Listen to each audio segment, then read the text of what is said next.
In today's episode, retailer wants admin access to the POS machine. The day I tripped a panic alarm at a customer's office. When the error is maybe a bad UI? I'm now the printer guy because coworker can't boil water correctly. Before we get started, make sure to subscribe so you will never miss a video. So let's get started. Retailer wants admin access to the POS machine. A bit of background. This happened more than few years ago when I was still at phone support. We served one of the bigger company that owned a particular high-end mall in our city. This includes their Windows XP, and yes, Win 7 had been out for ages, machines they ran for their POS. Roughly paraphrased, heck, it had been a few years, translated, for your benefit, and dramatized, also for your benefit.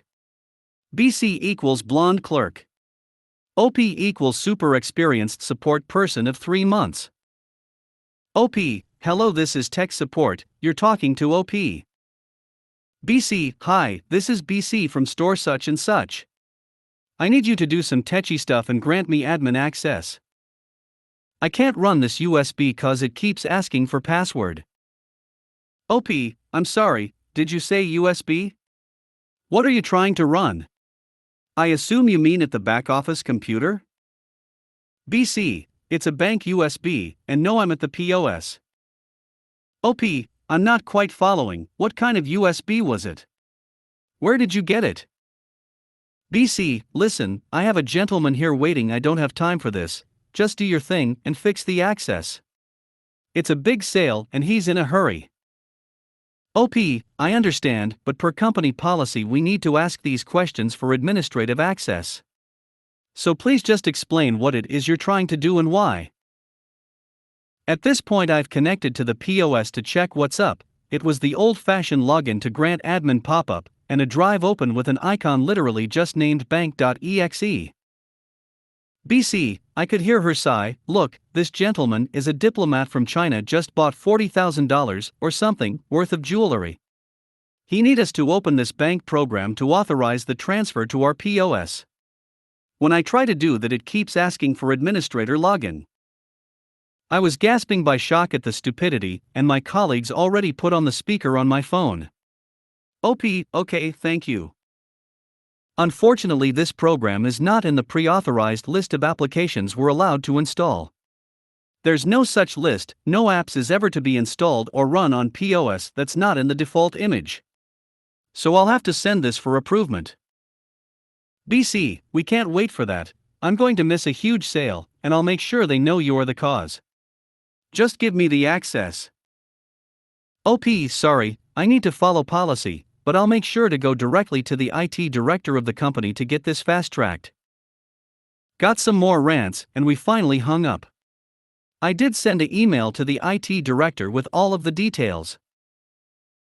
This girl, which was probably around 25, not only ran the program on the POS, but then called to demand admin access.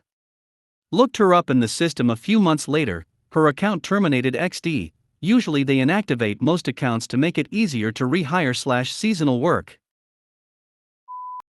The day I tripped a panic alarm at a customer's office. This is a lot of years ago. I went to a customer office. It was like a union/mutual savings office to check the network. I'm not exactly sure on the specifics.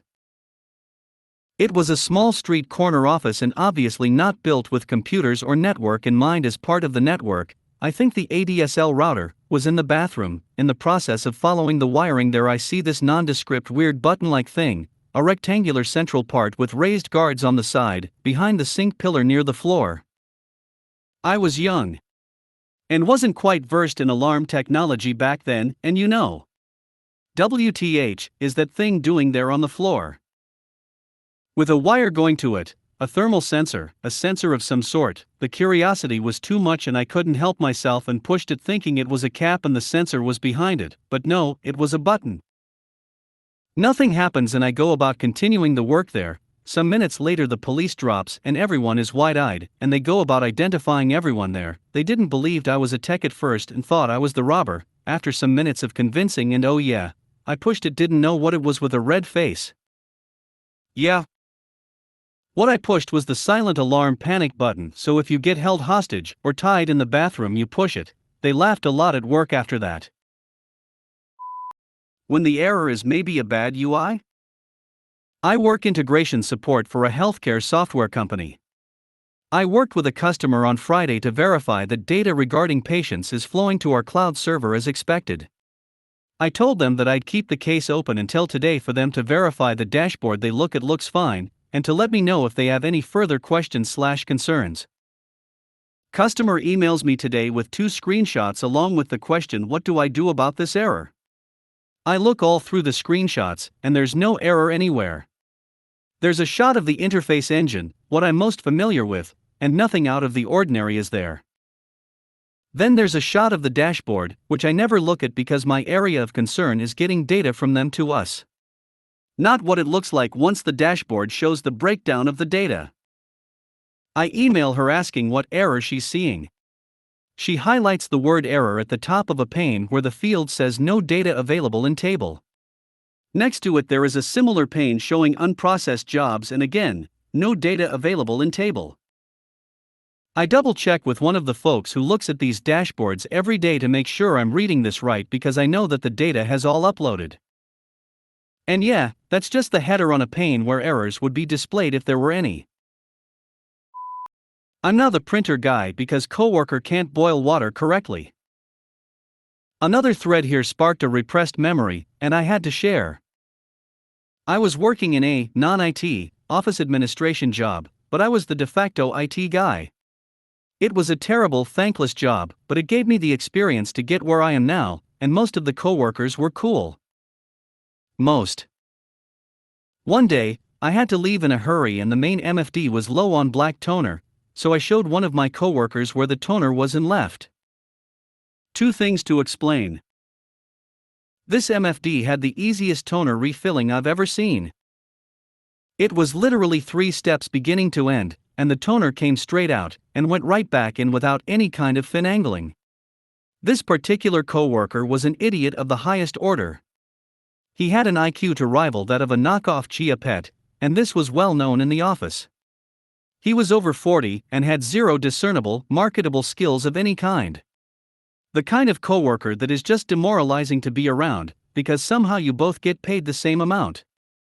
Like I said, I was in a hurry and absolutely had to leave. I had a tiny bit of faith in the aforementioned coworker.